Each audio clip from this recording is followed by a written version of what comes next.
Le Talk Orange Le Figaro, question Karl Meus, réponse Hervé Morin. Hervé Morin, bonjour. Bonjour. On démarre par une série de 4 questions, vous essayez de répondre par oui ou par non? Le plus rapidement possible. L'Algérie a-t-elle eu une réponse adaptée en donnant l'assaut aux terroristes? Allez, disons oui.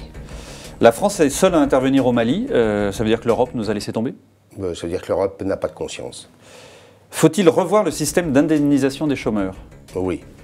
Le couple franco-allemand est-il encore moteur de l'Europe? Il est indispensable à l'Europe. Mais est-ce qu'il fonctionne aujourd'hui encore? Non, moyennement. Merci d'avoir joué le jeu du oui-non. Je vous propose d'écouter François Hollande. C'était pendant sa conférence de presse, le 13 novembre dernier. Écoutez l'extrait.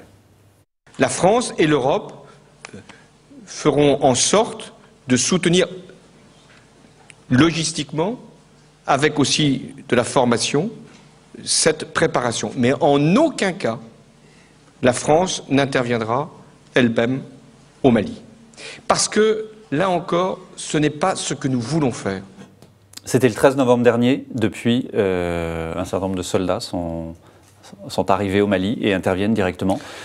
Vous comprenez le changement d'attitude? Ce qui ne me choque pas, c'est le changement de propos, parce qu'on était face à une urgence. Ce n'est pas une guerre de choix, c'est une guerre de nécessité. Nous y sommes pour 4 raisons, à mon sens. Oui. La première, c'est empêcher des djihadistes de prendre la main sur un État. La deuxième, aller au secours de populations maliennes qui souffrent de ces terroristes. La troisième raison, c'est mettre en place les conditions d'un engagement africain pour lutter contre le terrorisme. Et le quatrième, c'est assurer une stabilité pour permettre la restauration d'un État qui n'existe plus. Jusqu'où il faut aller? Alors attendez, dans les buts de guerre, ce sont les objectifs qui doivent être les objectifs de la France. Oui. Je m'inquiète beaucoup du discours depuis ce week-end. Depuis ce week-end, on entend un discours qui consiste à dire on va détruire le terrorisme, on va éradiquer le terrorisme. Et là, je dis on fait fausse route. On fait fausse route quand on dit aussi que la France a vocation à permettre la restauration de l'intégralité de la souveraineté du Mali sur l'ensemble du pays. Ce que vous dites, c'est que l'armée française ne doit pas aller au nord du Mali? Je dis que l'armée française doit être le soutien à une force africaine constituée pour permettre au Mali de recouvrer sa souveraineté. Et certainement pas aux forces françaises d'être soutenues par quelques Africains.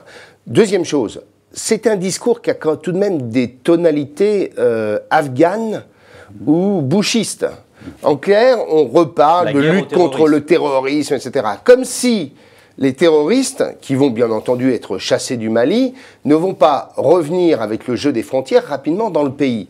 Et donc je pense qu'on fait fausse route si l'objectif de l'intervention française devient de contrôler un espace plus grand que la France, avec 3000 hommes, ce qu'on n'arrivera pas à faire, et deuxièmement, de lutter contre le terrorisme, qui est une gangrène sur la totalité de la sous-région sahélienne. Ce que vous dites, c'est ce qu'on n'a pas réussi à faire en Afghanistan, on n'y arrivera pas au Mali, surtout si on est seul. On ne le fera pas si on est seul, et si d'abord on ne met pas les Africains face à leurs responsabilités.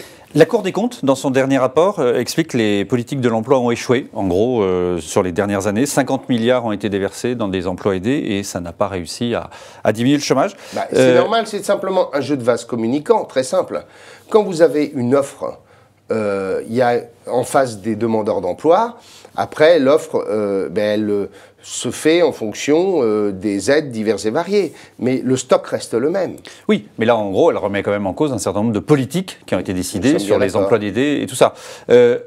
Elle dit également qu'il faut réduire la durée, l'indemnisation des chômeurs, notamment des cadres. Vous, qu'est-ce que vous préconisez dans ce domaine? Je voudrais sur les cadres qu'on dise tout. Les cadres cotisent plus qu'ils ne perçoivent. Donc il faut aussi réduire leurs cotisations si on réduit leur Je dis, parce qu'on dit oui, les cadres en profitent plus.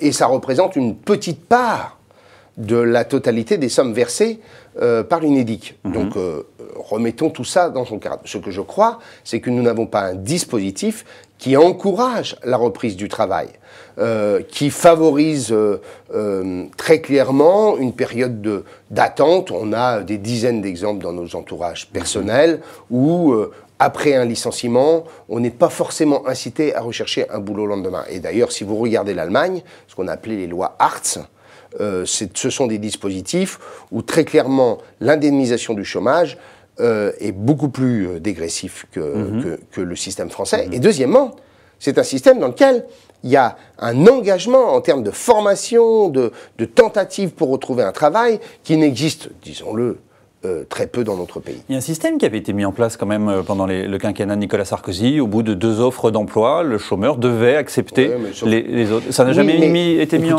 en application? Je pense qu'on n'en a pas forcément tiré exactement toutes les conditions de mise en œuvre dans les pôles emploi. Ouais. Ce que je sais, c'est que nous avons un dispositif qui aujourd'hui est déséquilibré parce que nous avons un taux de chômage très élevé.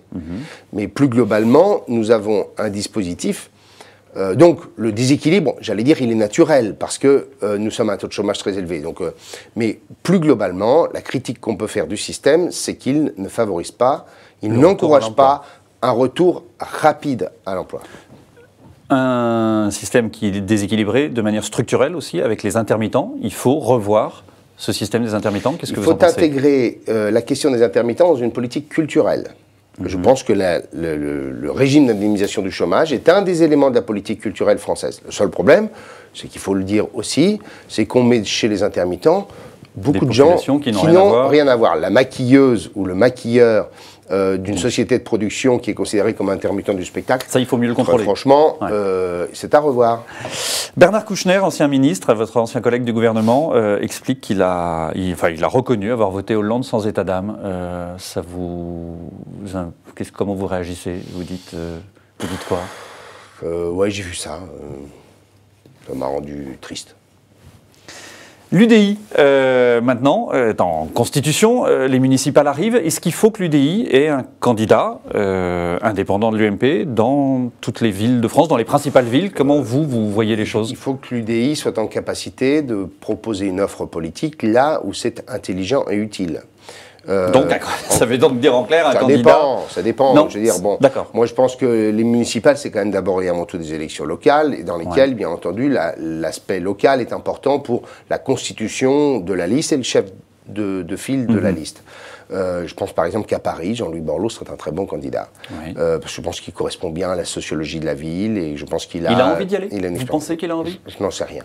Mais vous dites, ça serait le bon candidat? Je pense qu'il y a des villes où nous avons plus de chances qu'un candidat UMP. Des villes comme Caen, des villes comme Rouen, pour citer des villes normandes. Mais il faut y aller associé à l'UMP ou alors chacun en liste séparée et puis vous voyez au second tour? Je me méfie des listes séparées au premier tour parce qu'il y a 24 heures pour faire des listes de second tour. Et tous ceux qui sont évincés des listes, en général, ne deviennent pas des supports de la liste. Les européennes se profilent. On a lu ici ou là qu'il y avait possibilité d'entente d'une liste commune avec le MoDem. Vous, c'est quelque chose qui vous conviendrait? Je pense que ce n'est pas ça le sujet premier de l'UDI. Le sujet premier de l'UDI, c'est de faire en sorte que nous soyons en mesure de créer une formation politique solide, ce qui veut dire mettre en place l'ensemble des organes et des instances du parti, ce qui n'est pas encore le cas, faire en sorte que de discussions bilatérales, nous passions à des systèmes de décision collégiale, et que le shadow cabinet annoncé il y a quelques mois soit en place, que le bureau exécutif de l'UDI soit en place, qu'on puisse délibérer collégialement pour engager cette mécanique et cette dynamique qui existent sur le terrain. Hervé Morin, merci d'avoir répondu à nos questions. Merci.